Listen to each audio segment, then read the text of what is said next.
Kita beralih informasi lainnya di Kompas Petang, Saudara Rafael Alun diduga terima 90.000 US dollar lewat perusahaan konsultan pajak miliknya. Uang itu diduga merupakan hasil gratifikasi dari pihak wajib pajak karena sudah memuluskan pembukuan dan pelaporan pajak tahunan.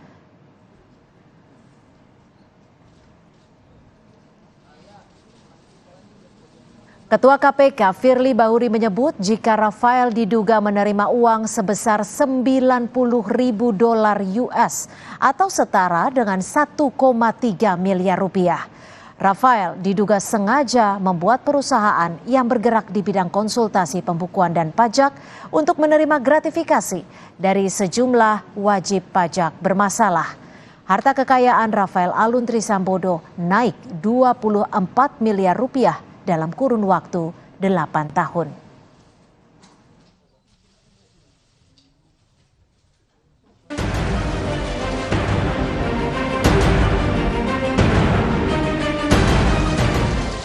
KPK menahan ex-pejabat pajak Rafael Alun dalam kasus gratifikasi sekaligus menyita barang-barang mewah milik Rafael dan istri. Antara lain uang puluhan miliar rupiah hingga 68 tas bermerek. 30 diantaranya dipamerkan dalam konferensi pers penahanan Rafael. Di dalam pelaksanaan penggeledahan tersebut ditemukan beberapa barang berharga berupa dompet, ikat pinggang, jam tangan, tas, perhiasan, dan sepeda, serta uang dengan pecahan mata uang rupiah.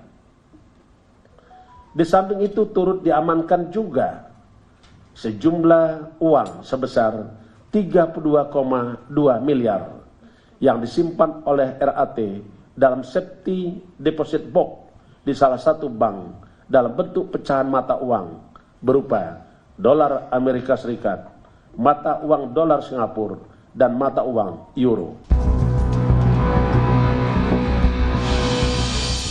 Padahal sebelumnya Rafael berkilah hanya 10 tas istrinya yang asli, sisanya KW atau tiruan.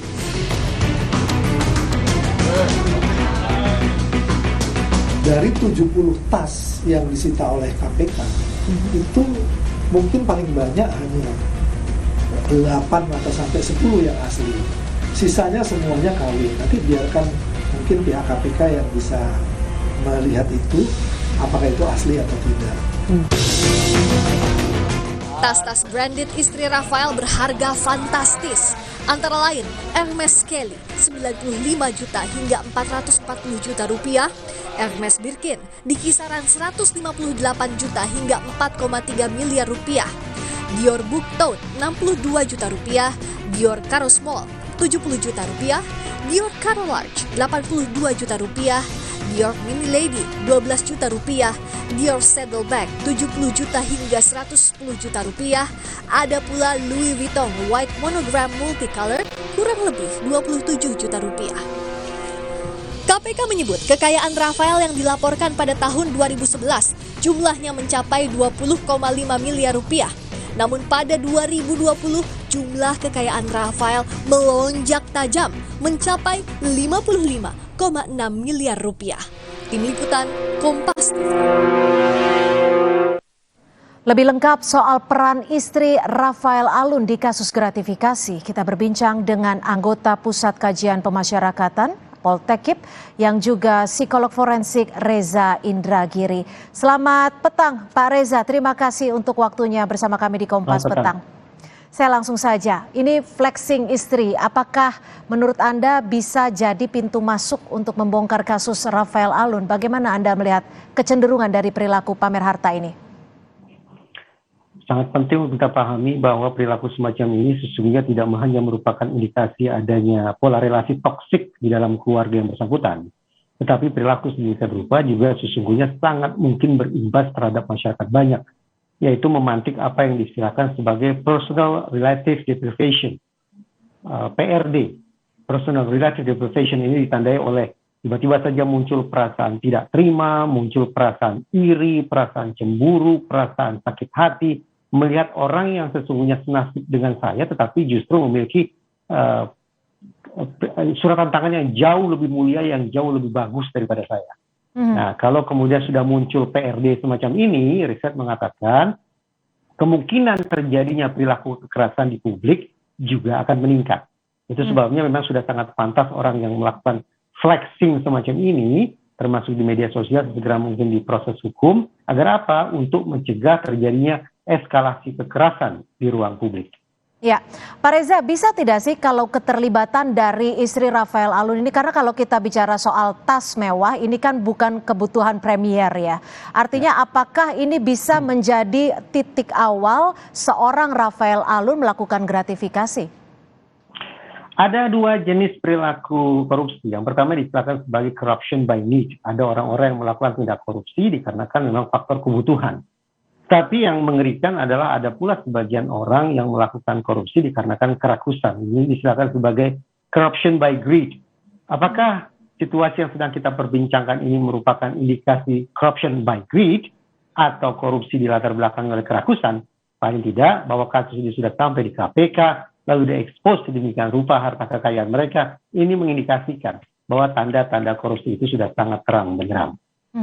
Anda berarti melihatnya ini korupsi by greedy, seperti itu? Tampaknya iya. Saya tidak memandang orang-orang semacam ini melakukan korupsi, menggerogoti pundi-pundi kekayaan negara dikarenakan faktor perut, dikarenakan faktor kebutuhan sehari-hari, tidak. Tapi tas mewah, kendaraan mewah, bukanlah indikasi kebutuhan mendasar, melainkan merupakan indikasi kerakusan. Oke, Pak Reza, bagaimana keilmuan psikologi forensik ini bisa melihat ataupun juga membantu dari aparat penegak hukum untuk membongkar kasus Rafael ini bisa secara tuntas? Pertanyaan itu mengarahkan kita pada diskusi sesungguhnya tentang risk and need assessment, penakaran resiko dan kebutuhan. Penakaran resiko dan kebutuhan lazimnya dikenakan kepada orang-orang yang tersangkut kasus hukum untuk mendeteksi dua hal.